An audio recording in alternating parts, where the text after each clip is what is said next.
Mort d'Émile, ossements se transporter. Intervention possible d'un tiers. Ce qu'il faut retenir des révélations du procureur de la République 2 jours après le placement en garde à vue des grands-parents d'Émile qui ont été relâchés ce jeudi 27 mars à l'aube, le procureur de la République d'Aix-en-Provence, Jean-Luc Blachon, a tenu une conférence de presse au cours de laquelle il est revenu sur les derniers éléments de l'enquête. De nouveaux éléments troublants. Ce jeudi 27 mars, le procureur de la République d'Aix-en-Provence, Jean-Luc Blachon, a tenu une conférence de presse sur l'affaire de la disparition ainsi que la mort d'Émile Soleil, l'enfant de 2 ans et demi, disparu le 8 juillet 2023 dans le hameau du Haut-Vernay et dont les ossements ont été retrouvés le 30 mars 2024. Au cours de cette prise de parole, le magistrat est revenu sur les derniers éléments de l'enquête, qui a connu un coup de tonnerre mardi 25 mars après l'arrestation et le placement en garde à vue des grands-parents du garçonnet, Philippe et Anne Vedovini, ainsi que 2 de leurs enfants majeurs. La piste d'une possible intervention d'un tiers évoquée. Cette conférence de presse survient quelques heures après que la garde à vue des 4 proches d'Émile a été levée, et ce, sans poursuite.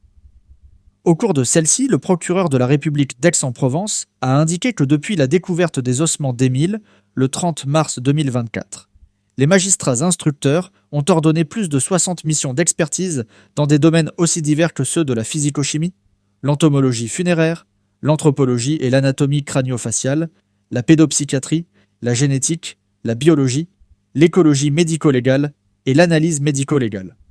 Et pour la première fois, le magistrat a abordé la piste criminelle et l'intervention d'un tiers, compte tenu des résultats de ces expertises ayant duré plusieurs mois. Celles-ci ont en effet pu mettre en lumière que les vêtements et ossements retrouvés ont été transportés et déposés peu de temps avant leur découverte, et que le corps de l'enfant ne s'est pas décomposé dans les vêtements retrouvés dans la forêt.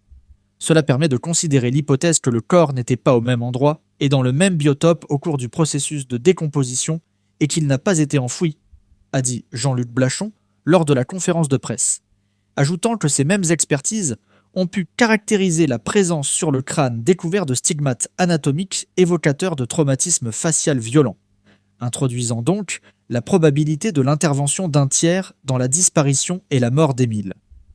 C'est en partie en raison des résultats de ces expertises que l'enquête a été requalifiée sous le régime d'homicide volontaire et de recel de cadavres.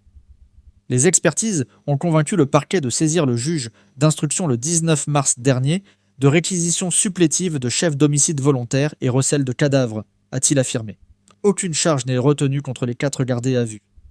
D'après le procureur de la République d'Aix-en-Provence, les gardes à vue de ces derniers jours s'inscrivent dans une méthode de travail et d'enquête qui se sont déployées dans la durée et sur plusieurs hypothèses de travail. Elles ne sont certainement pas la traduction d'une décision hâtive liée aux opérations réalisées la semaine dernière au Haut-Vernay, qui ont conduit à la saisie d'une jardinière, qui ne comportait d'ailleurs aucun élément de nature à faire progresser les investigations.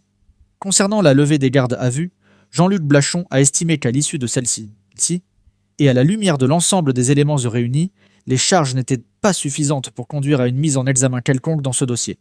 Pour autant, et même si les 4 proches d'Émile ont été libérés sans poursuite, la piste intrafamiliale n'est pas complètement refermée. Cela ne veut pas dire que cette piste se termine définitivement. Il peut survenir au cours des investigations futures des éléments complémentaires, nouveaux qui sont susceptibles de la prolonger, a-t-il dit. À la fin de cette conférence de presse, le procureur de la République a rappelé que rien n'est écarté à ce jour. Concernant les gardes à vue des proches d'Émile, les déclarations feront l'objet d'une analyse minutieuse. Nous verrons si elles sont en mesure d'éclairer ou de privilégier d'autres pistes de travail.